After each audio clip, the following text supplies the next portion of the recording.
নীল নবঘনে আশার গগনে তিল ঠাই আর নাহিরে, ওগো আজ তোরা যাসনে ঘরের বাহিরে।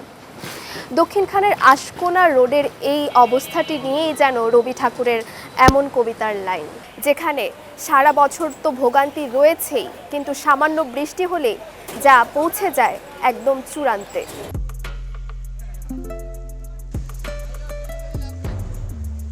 কেউ চাঁদে যাচ্ছেন, কেউ সাঁতরে পার করছেন ইংলিশ চ্যানেল, কেউ আবার পা রাখছেন এভারেস্টের চূড়ায়। তাদের সকলকে আমার আজ ওপেন চ্যালেঞ্জ, সুস্থভাবে পার করে দেখাতে হবে এই দুর্গম রাস্তাটি। দর্শক, কেউ চ্যালেঞ্জ নেক বা না নেক, আজ আমি এই চ্যালেঞ্জটি নিয়ে দেখাবো। ধরুন রাস্তার এপারে আমার বাসা, ওপারে অফিস কিংবা স্কুল, কিভাবে ভোগান্তি ঠেলে আমার গন্তব্যে পৌঁছাতে হয় সেটিই তুলে ধরবো আজ।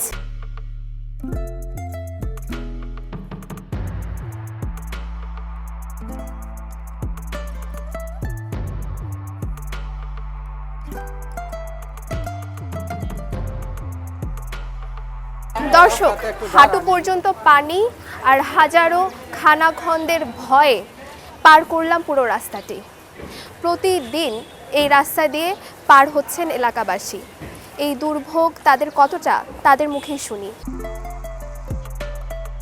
ভোগান্তির আসলে কি বলবো, অনেক কথা ভোগান্তি। আমরা যদি মেঘের ডাক শুনি তখনই বুঝি যে আমাদের আজকে প্যান্ট পরতে পারবো না, লুঙ্গি বা অন্য কিছু পরে ঘুরতে হবে, বা মাজা পানি, গাড়ি নিয়ে ঢুকতে পারবো না, ঢুকলেই গাড়ি বন্ধ হয়ে যাবে, কেউ উল্টায় যাবে, কারো মাথা ফাটবে, এটা নিত্যদিনের মানে ব্যাপার।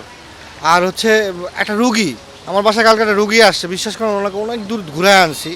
ওই সিএনজিওয়ালাই বলছে যে আপনাদের বিবেক নাই, এই রোগীকে কিভাবে আপনারা এই রাস্তা দিয়ে নিয়ে আসছেন।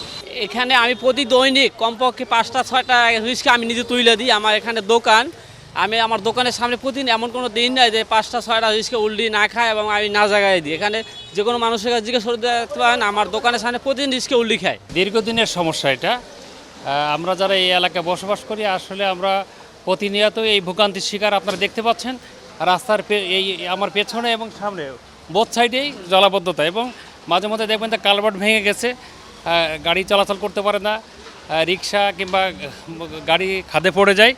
এবং আমরা যারা পথচারী, যারা পথযাত্রী, তারা দেখতে পাচ্ছেন এই বৃষ্টি, এই পচা কাদা পানি পার হয়ে প্রতিনিয়ত পার হতে হচ্ছে। এখানে এটা হচ্ছে যে প্রতিদিনের চিত্র। এটা যে শুধু বৃষ্টি হলে হয়, নট লাইক দ্যাট। এটা কিন্তু বৃষ্টি না হলেও হয়। এই এলাকাতে আমার মনে হয় এখানে 60 থেকে 70 লক্ষ লোকের বসবাস। এই ছোটো রাস্তা দিয়ে প্রতিদিন যাতায়াত করতেছে, প্রতিদিন দুর্ঘটনায় কবলিত হচ্ছে। এখন আপনাদের মাধ্যমে আমরা সরকারের উচ্চ পর্যায়ের দৃষ্টি আকর্ষণ করছি, যাতে করে এই এলাকার এই রাস্তাটা আর একটু বড় করে, আর এই ড্রেনেজ ব্যবস্থা উন্নত করে, যাতে এই এলাকার সাধারণ জনমানুষ যারা আমরা বসবাস করি তারা যাতে নির্বিঘ্নে চলাচল করতে পারি। আমাদের ছেলেমেয়েরা স্কুলে যেতে পারে না, সাধারণ জনমানুষ এদিকে অনেকে বাড়ি ভাড়া তারা ছেড়ে দিয়ে অন্যত্র চলে যাচ্ছে, কারণ উপায় নেই, কারণ এখানে থেকে কিভাবে যাবে, চলাচল করতে পারে না, কারণ চাকরিজীবী মানুষের প্রতিদিনের এই ভোগান্তির শিকার হতে হচ্ছে। রুগী নিয়ে যাইতে অনেক কষ্ট, রুগী নিয়ে যাইতে রুগী গাড়িও আইতে চায় না, একটা মনে করেন কিনা জানি বলে অ্যাম্বুলেন্স আইতে চায় না। কাজের উদ্দেশ্যে যখন রওনা করি আমরা হয়তো হেঁটে বা গাড়িতে চলাচল করি।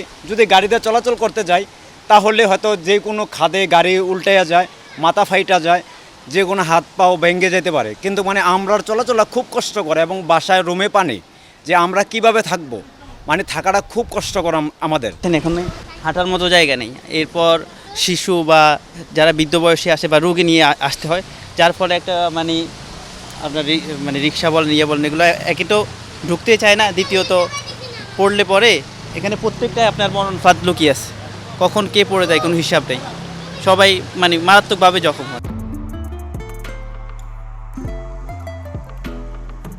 নিত্যদিনের দুর্ঘটনা, যাতায়াতের সমস্যা, এ যেন আশকোনাবাসীর জীবনের এক অবিচ্ছেদ্য অংশ।